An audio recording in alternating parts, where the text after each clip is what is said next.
Hey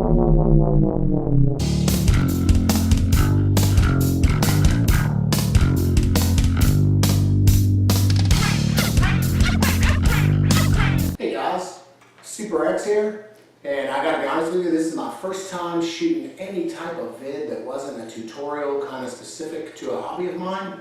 So we're gonna have to bear with me, but I thought it was an important vid to shoot. I've seen a lot of videos on espresso gear, quite a few.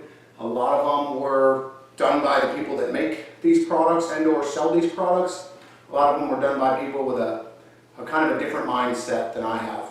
So to start off with this video, I'm going to give you my take on this Gaggia Classic, my take on the Rancilio Rocky doserless, the stuff that I use, and why I got into this stuff. I'll start by saying that for about 8 years, I had this really killer, it was a automatic machine by a company called Capresso, and you basically spun this little carousel.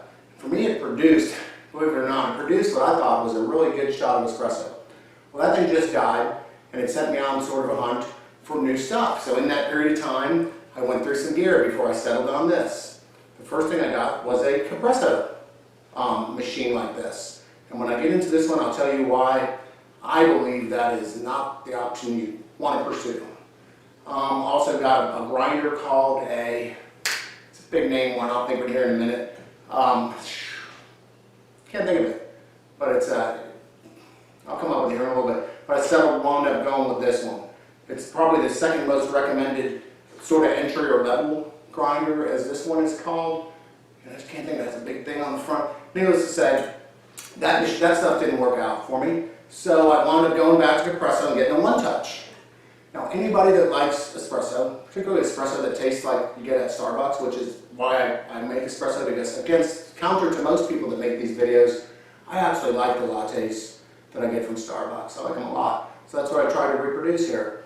So the one touch I got was called a Jura Micro EN850 or something, that Jura Micro, whatever it was, a little black one, pretty big, good sized machine. First shot I pulled through, they tell you can't use oily beans. I got beans that weren't oily, and even they jammed it up. So it's called the Micro 1, the ENA Micro 1. So that one touch just didn't work out. So then it put me back on the hunt, realizing that there is no one touch on the market that allows you to use dark roasted beans to give you that richness that you were accustomed to in a Starbucks style latte. Still going over to my other hobby. So I'm going to say that put me back here. Wound up settling on the Gaggia Classic. Wound up settling on the Rancilio Rocky doserless. So I got all the little tools here. I like to go through each machine, gives you my pros and cons on it. I can produce a really killer shot with it.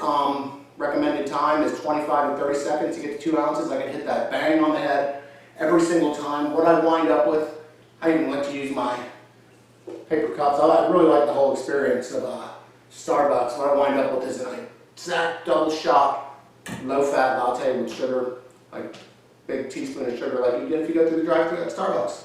So why don't we go into a little more close up on this here equipment. In the meantime, I'll dig up the name of the other grinder that I had. Stand by. Alright, I'm back, and I remembered what I had. It was called a Gaggia NDF, and I didn't like that because it was a pretty messy grinder. It just left it just was always messy. So I wound up getting this Rancilio Rocky. Pluses and minuses of it from my point of view, versus I had this one called a Starbucks Barista.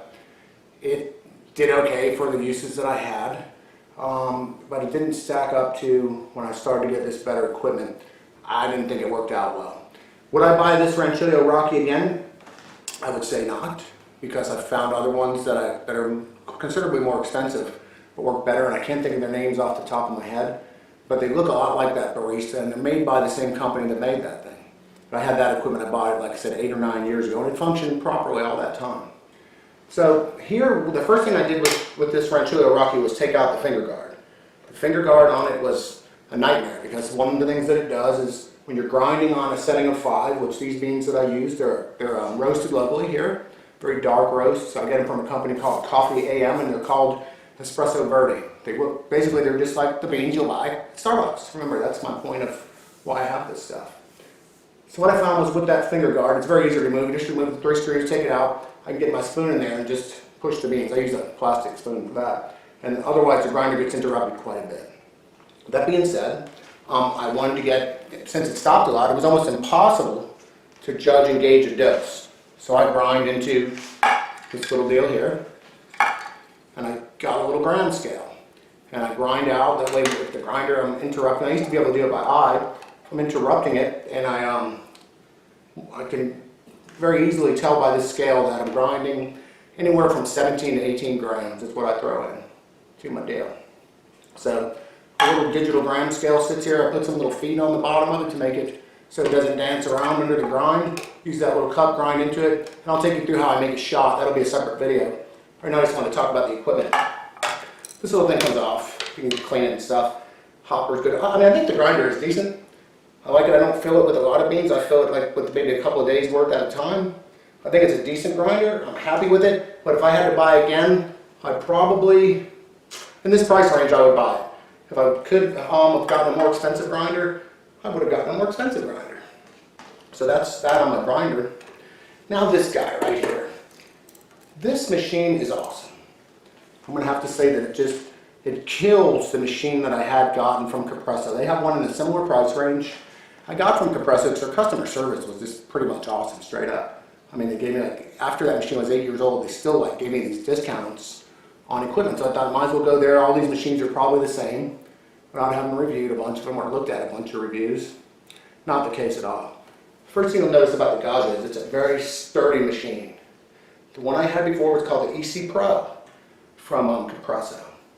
This is a sturdy machine. My judgment of a machine, if I can't grab the portafilter and take it off without the whole machine, like on the Gaggia, for instance, when you just go like this and the whole machine is moving. This one I got it on tight. I mean, not any segment, no matter what you did with it, even if it was here, the whole machine, you couldn't take the portafilter off without holding it. So for starters, it also comes with a standard size portafilter. That's a big thing. Most people don't think of that when they're going to buy coffee. Espresso machines, they just, oh, I like the price of this one, and it says all this and that. Well, that came with a weird sized portafilter. What does that mean? You can't get a decent tamp for it. And if you don't get a decent tamp that fits correctly in your portafilter, you don't get a decent shot. So take that one from me. That was the bigger drawback. The reason that thing was so light was because this little tray was the whole bottom of the machine. This, I mean, it was just a light, cheap machine. Don't want to say bad things about Compresso because their one machine served me for a long time. I'm very happy with this one. Right here. It pulls a killer shot for the price we're paying. I don't think you can beat it. I mean, I'm sure there's people out there going to say you need to spend thousands of dollars on this and that, but this whole setup right here, you can get it at wholelattelove.com. So that's that. You're going to get your machine. You're going to notice this little pipe. You're going to wonder where those hoses and all that stuff go when you set it up. They just go down in the water tank. Water tank comes out. I've got it full right now. That's kind of how I am. This little thing's real easy to clean, stainless steel. Little container here, real easy to clean. I gotta get my sea legs about that. So usually my videos are about different subject matter. So I noticed I'm a little camera shy today. See if we can shake that up a little bit. Slow stuff down. I thought it was important to do this review though because there's a lot of stuff out there and most people seem to have a negative attitude about Starbucks. I'm not saying it's the greatest thing in the world, but I will tell you that that's where I go to get my lattes. That's pretty much all I have. And I like them. I like them quite a bit. So this setup duplicates that for me in no time. It's about 5 minutes. I turn on the machine. Usually I let it heat up. If I can let it heat up for 15 or 20 minutes, I do. I have done it in as little as 5, but then I'll take my 2-ounce glass here and just heat it up. The portafilter heats up. The other thing I'm going to recommend is get a bottomless portafilter. As at least especially when you're starting out. They're about 50 bucks. You can get them from Gaggia. It's just really hard to dial your shots, in my opinion, and to get an accurate 2-ounce count with the one that comes with it. It has these 2 little deals. I got it up there in the closet, but to me it was useless. I use this, and I pull my shots right into this 2-ounce glass. I time them with this timer. There you go. The last one was 27 seconds. So I timed, that says 57, but the one before that was 30. The goal is to get a shot in 25 to 30 seconds, 2 ounces or thereabouts. If it comes out a bunch slower than that, and you don't get 2 ounces in 30 seconds, your grind is too fine, is what I believe. And if it comes out faster and you get 30 seconds goes by and you are like not even close to being at 2 ounces, or you're way over 2 ounces. In other words, we get to 2 ounces way before 30 seconds. I mean, way before. 25 to 30 is the rule. If you get there before that, your grind is not fine enough. Tamping, you'll get down. We'll take you through that shop process. So again, good stainless steel machine. I wanted to show you where they sat under the counters because this thing is pretty tall. I fill it up with bottled water. Fills right there. You just pour it right in. Good heavy-duty commercial grade cords on all this equipment. The stainless steel is good. My wife tends to wipe down my stuff, which I don't really like too much. But you can see she'll wipe it down with like, I don't know, this stuff right here. Lysol. I don't like that. But you can see it's held up pretty good. I just tried to wipe it down. I keep my stuff clean, but the stainless steel doesn't look perfect, especially hits it with stuff that isn't like stainless steel friendly. I don't care. The shots come out killer.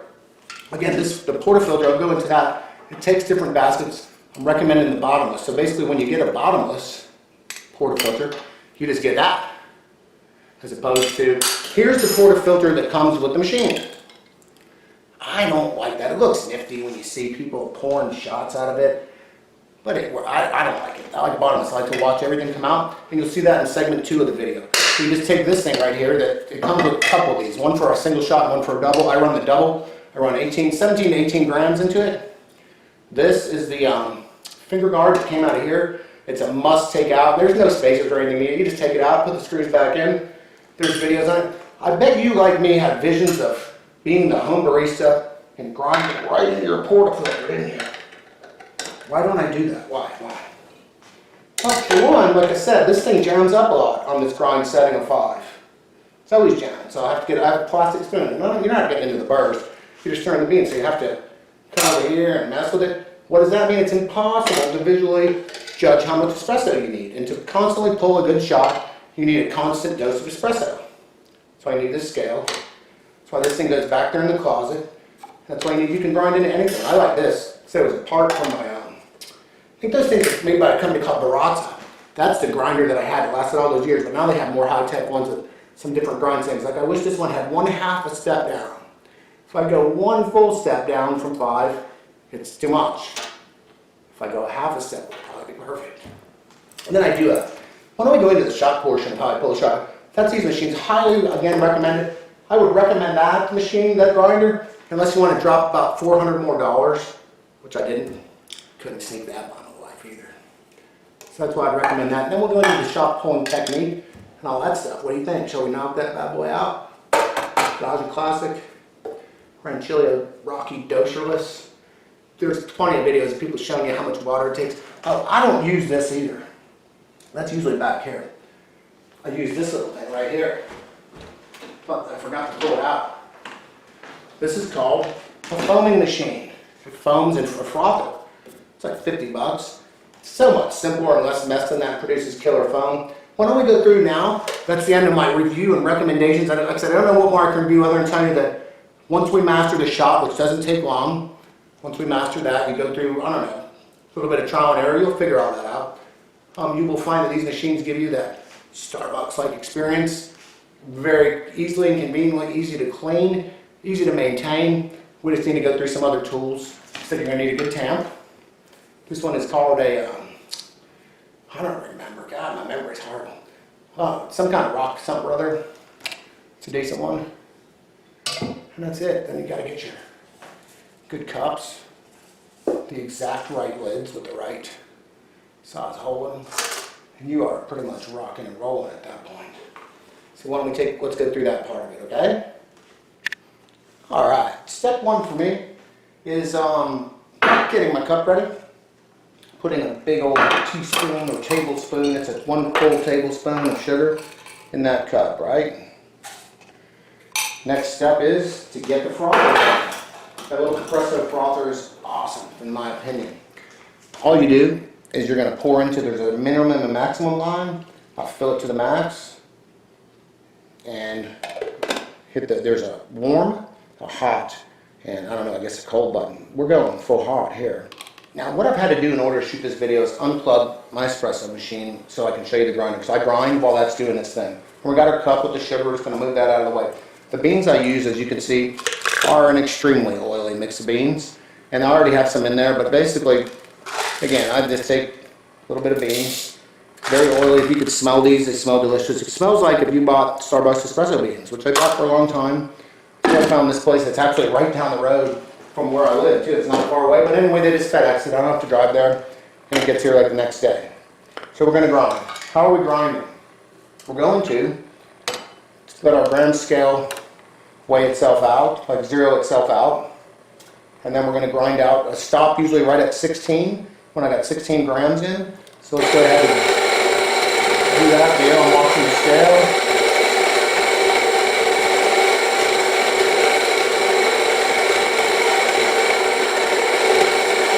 Right now it's probably not going to stop. And many a times it'll just skin because the beans get hung up on it. At 14, 15, there's 16, I'm stopping. It gives me 17.8 right there. So now what I do with the beans is, this is probably where a more expensive grinder, you may not have to do this, but I watch some videos and I don't want to desecrate what they call I think it's called the White's distribution technique or WDC or something. I don't want to desecrate this, but it's along the lines of what they say to do. I just grab this wooden bamboo skewer and I kind of just stir it back and forth, break it up, remove the static. You can go as crazy with that as you want. I always typically do it for a little bit to make sure that I've got it all kind of broken up. Again, there's some videos on that technique. You could take this to the extreme level. I'm sorry, I'm not a barista. I'm just a dude that likes a killer latte. So, and I'll show you that I can produce that without being a barista. I'm just a dude at home making lattes in the morning, afternoon, and evenings. So I got that ready. I'm just going to take it, bottomless portafilter, just pour it in. Now, this is the first time I've ever done this with the camera in front of me, so it could be kind of interesting, but that's how it is. You can see, I like it to overflow nicely on there, okay? And while I'm doing this, I'm going to quickly unplug my grinder and plug in the coffee machine so we can, the espresso machine, so we can get after it. It's been preheating for a good long time. I'll leave my cup up here. Again, you want everything hot about espresso. My portafilter, it's probably not as hot as it should be because it's been sitting on the counter, but it should get it, because normally you leave that on there, you're going to see that it's very hot. I just take the beans and sort of the grinds and sort of try and level them out, pushing down slightly, not much. I'm not trying to tamp it, I just don't want as much to fall out, because I like that full bodied shot.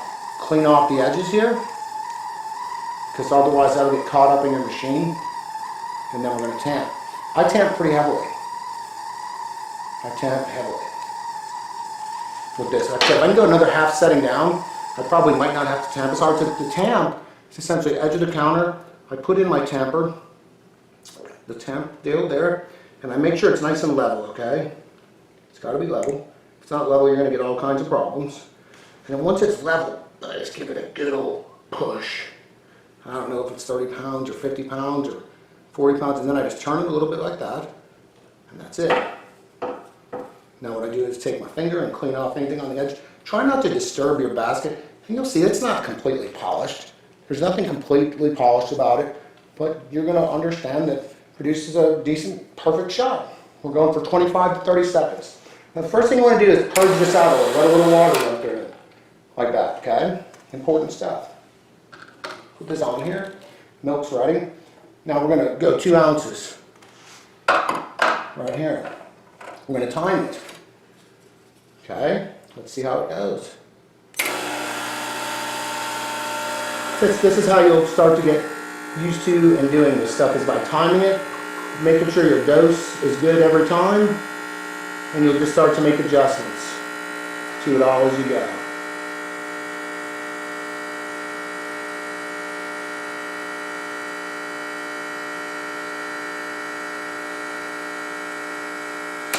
"27 seconds, right to 2 ounces. Let's take a look at that shot.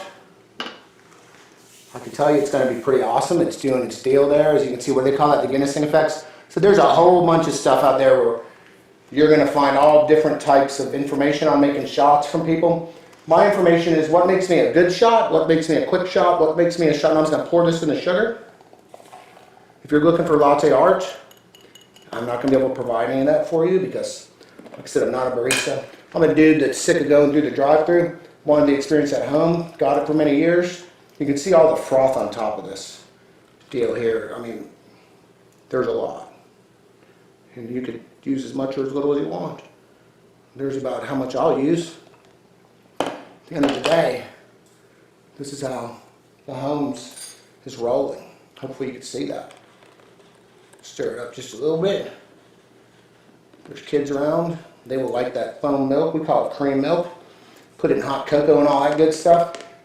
And let's see. Then we got our little lid here. I get these cups from a company called Carrot. K-A-R-A-T. Carrot cups and lids. I forget the name of it. You just search it up and there's a wholesale. It's like Lolly Cup or something. And right now I'd be throwing the guy at the drive-thru about $4. Plus that was an extra shot. It's a double shot, $4.50, whatever. Right there, baby. Right there. Here's your stuff. I hope that was informative. I hope you liked it. I hope you liked that there weren't any barking dogs or any dirty dishes laying around or any of that kind of stuff. Okay? See ya.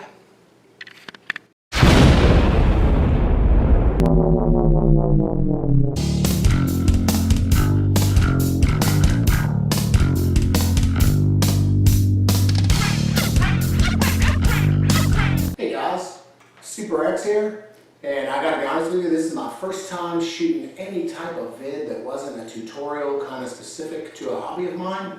So we're gonna have to bear with me, but I thought it was an important vid to shoot. I've seen a lot of videos on espresso gear, quite a few. A lot of them were done by the people that make these products and or sell these products. A lot of them were done by people with a kind of a different mindset than I have. So to start off with this video, I'm going to give you my take on this Gaggia Classic, my take on the Rancilio Rocky doserless, the stuff that I use, and why I got into this stuff. I'll start by saying that for about 8 years, I had this really killer. It was a automatic machine by a company called Compresso, and you basically spun this little carousel. For me, it produced, believe it or not, it produced what I thought was a really good shot of espresso. Well, that thing just died, and it sent me on sort of a hunt for new stuff. So in that period of time, I went through some gear before I settled on this. The first thing I got was a Compresso machine like this. And when I get into this one, I'll tell you why I believe that is not the option you want to pursue. Also got a grinder called it's a big name one, I'll think of it here in a minute. Can't think of it, but it's I'll come up with it here in a little bit. But I wound up going with this one. It's probably the second most recommended sort of entry or level grinder, as this one is called. I just can't think that's a big thing on the front. Needless to say, that stuff didn't work out for me. So I wound up going back to Compresso and getting a one-touch. Now, anybody that likes espresso, particularly espresso that tastes like you get at Starbucks, which is why I make espresso, because against